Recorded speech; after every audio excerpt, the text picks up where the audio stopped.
And you're watching Book TV on C-SPAN 2. We are at Book Expo America, the publisher's annual trade show in New York City, and we're previewing some of the books coming out in the fall. And joining us now is well-known and best-selling author Harlow Unger, who has written over 20 books, biographies on James Monroe, Patrick Henry, Lafayette, and his latest book is called Mr. President, George Washington and the Making of the Nation's Highest Office. Mr. Unger, what did you discover new about George Washington in this biography? Well, the Constitution, when it was written, vested executive powers in a President of the United States, but it failed to disclose what those powers were. And indeed, it didn't even tell the President how to use them. It told him simply that he was to execute the office of the President. Well, what does that mean? It means nothing today, it meant nothing then, and indeed that's exactly what the framers wanted. They had lived for years under an absolute monarchy of George III of England, under the tyranny of that monarchy, and they weren't about to recreate a monarchy in this country. So they created a figurehead, and the first president to take his oath of office was to be just that, except that his name was George Washington. And George Washington had been commander-in-chief of the Revolutionary Army that defeated the world's most powerful army, on earth, and won this nation's independence. The American people adored him, revered him, and elected him by unanimous vote. The only president ever to be elected unanimously. So he took his oath of office and swore to preserve, protect, and defend the Constitution of the United States. And he intended to do just that, even if it meant violating the letter of the Constitution to ensure the spirit of the Constitution. What was the spirit? Well, it was to form a more perfect union, to ensure domestic tranquility, and to provide for the common defense. To do that, he had to seize powers that weren't his under the Constitution, and he seized powers in 7 areas. And in my new book, Mr. President, I call these powers the pillars, the 7 pillars of power, which continue to hold up the edifice of the presidency today. Well, what was one of the first actions that George Washington took to increase the power of the presidency?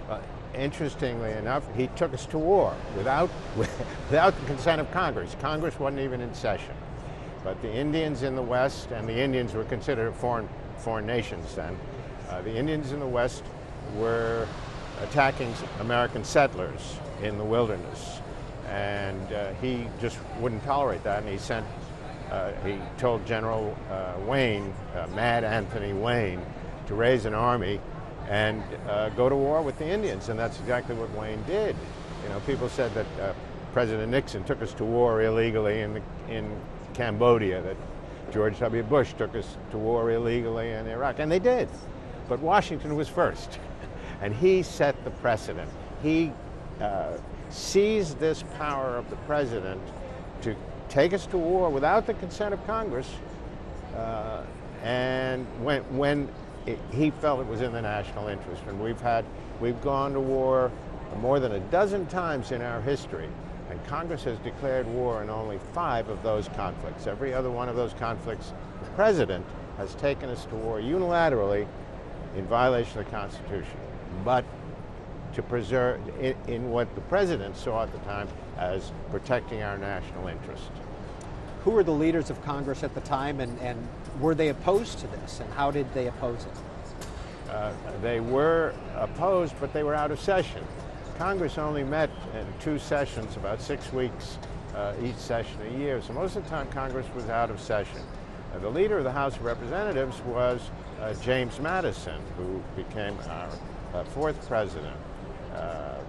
But by the time they came back, this was a fait accompli. We were already at war. Similarly, Washington had no money. Congress had passed a budget but hadn't appropriated any money, and no funds were due to come in until the springtime.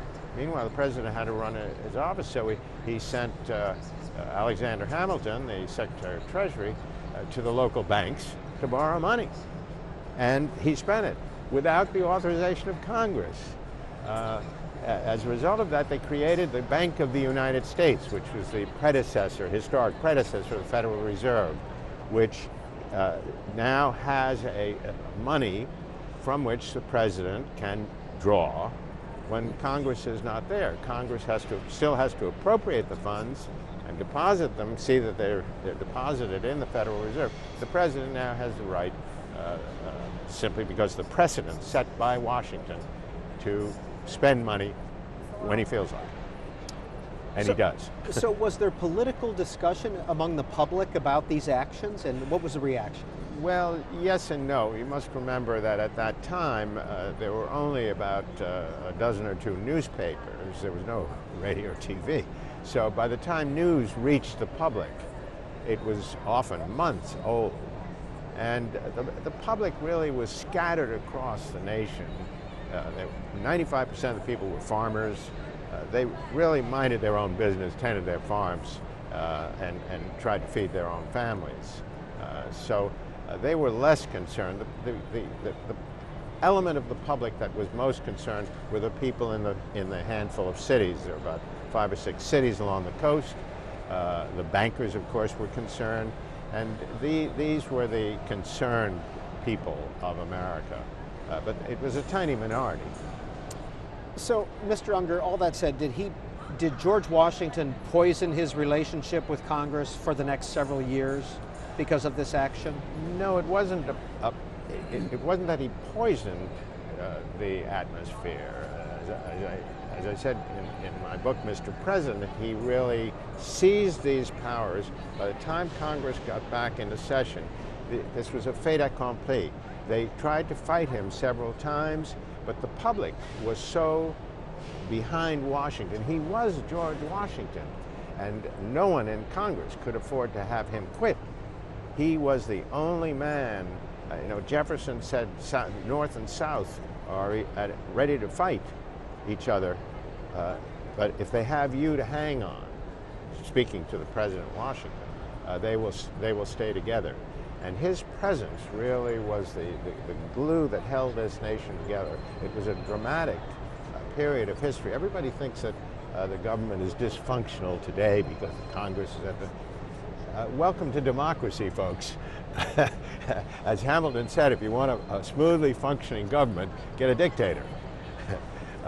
So this has been going on since the beginning of time of this country. And it's part of democracy. We have a huge country with a large number of different interests. The interests of Wyoming are not the same interests of Rhode Island. The interests of North and South are different. The interests of the banks are different from the interests of the homeowners. Everybody has a different interest, and the government is only dysfunctional when you disagree with it.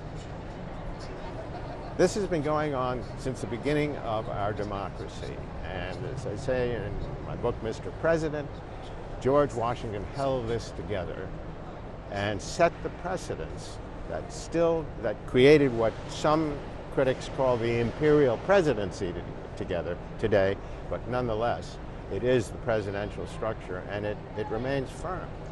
Did other presidents build on what George Washington did? Oh, absolutely, absolutely.